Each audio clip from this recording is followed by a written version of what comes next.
देश जब फाइनेंशियल दिक्कतों से जूझ रहा है, महंगाई से जूझ रहा है, बेरोजगारी से जूझ रहा है, तो क्या देश की प्राथमिकता ये होनी चाहिए कि एक संसद मिले?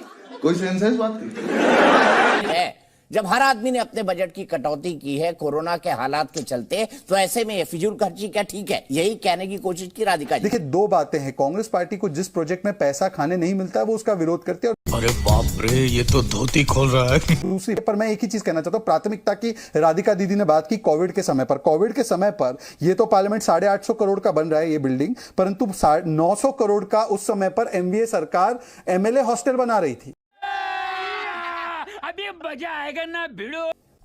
सबसे पहले तो मैं शहजाद पूनावाला को बता दूं, मैं आपकी दीदी नहीं। अच्छा, मेरा नाम राधिका खेड़ा, आप मुझे राधिका बोल सकते हैं। ठीक है। बिना बात के लिए पाखंडियों से मुझे रिश्ता नहीं बनाना है।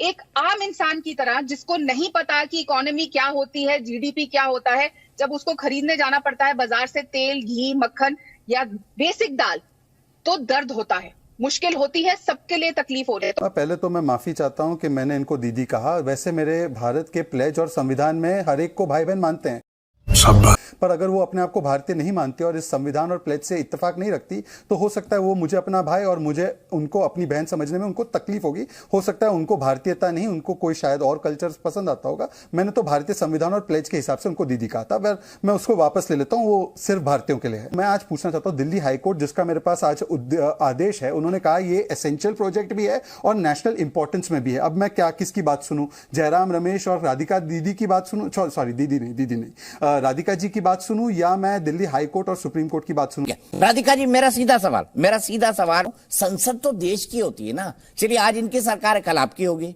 कुछ भारतीय जनता पार्टी की धरोहर पर चर्चा करते हैं। बहुत हुआ महंगाई पर वार, बहुत हुआ महंगाई का वार। अब की बार मोदी सरकार, तो मोदी जी की सरकार है, आपने तो महंगाई बढ़ानी नहीं थी, आपने तो कम करनी थी। लाला रामदेव इनकी गारंटी लेते थे, बड़ी बड़ी बातें होती थी। मैं फिर बोलूंगी, डॉलर रुपया एक बराबर होना था, पेट्रोल डीजल के दाम कम कर देने थे।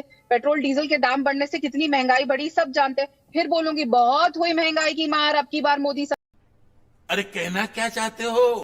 दो ये जो बचकाना मजाक करते हो ना, एक बार भी आप ना एक अडल्ट हो और हम एक बहुत ही बड़े न्यूज चैनल पे, और दीपक जी एक बहुत वरिष्ठ पत्रकार, बोलने दे, तकलीफ हुआ है बेचारे को, बोल है, जो एक अच्छी चर्चा कराते हैं। और एक सीधा सवाल वो आपसे उन्होंने भी पूछा, महंगाई एक जो आम जनता को तंग करती है, लेकिन क्या मिलेगा? ओहो दीदी, नहीं, ओहो दीदी, मजाक बना रहे हैं क्या? ऐसे इन्होंने देश की जनता का मजाक उड़ाया। आप उड़ाइए मेरा मजाक, शहजाद पूनावाला, खुले आम मजाक उड़ाइए आप मेरा डिबेट पे।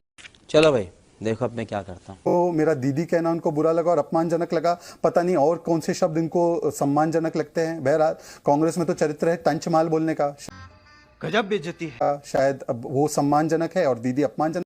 हाँ भाई, कैसी लगी? पहली बात पता चला, बहरहाल मुझे उसमें नहीं जाना। नहीं, दिग्विजय सिंह का तंचमाल का बयान था। मैं तो ऐसे शब्द, मानो मैं दीपक जी, मैं तो हर महिला को अपनी बहन और मां मानता।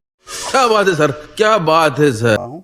मेरे तो सोच में भी नहीं आता, पर अपने ही कॉलीग को उन्होंने टंचमाल कहा था जी। 8.81% यूपीए के पूरे कालखंड में, जबकि दो ऐसी चुनौतियां नहीं थी जो आज हमने देखी, कोविड वॉर और यूक्रेन रशिया क्राइसिस। आज इन दोनों चुनौतियों के बावजूद मोदी जी की सरकार में एवरेज एनुअल इन्फ्लेशन 4.81%, मतलब कि जो हमारा टारगेट होता है 5-6% आरबीआई का, उससे भी कम रहा है एवरेज एनुअल इन्फ्लेशन। एक दो बार 6%, 7% के ऊपर गया जब ये कोविड क्राइसिस और यूक्रेन रशिया वॉर हुआ, परंतु इनके समय पर 10 से 12 तक लेकर लगातार 10% से ऊपर था। दीपक जी, जरा भारतीय जनता पार्टी के प्रवक्ता से पूछिए, 2014 में आटे की क्या कीमत थी 1 किलो की, और 1 किलो अरहर दाल की क्या कीमत थी, और 1 लीटर दूध की क्या कीमत थी, और आज क्या है बताइए। मैं आपको कागज के साथ बताता हूं। ये अनुमति से कुछ आंकड़े आपके सामने, जो सत्यापित आंकड़े वो पेश कर रहा हूं। 2004 में आटा का 1 किलो 8 रुपया, 2014 में ये 22 रुपया 41 पैसे और 2022 में ये 32 रुपया।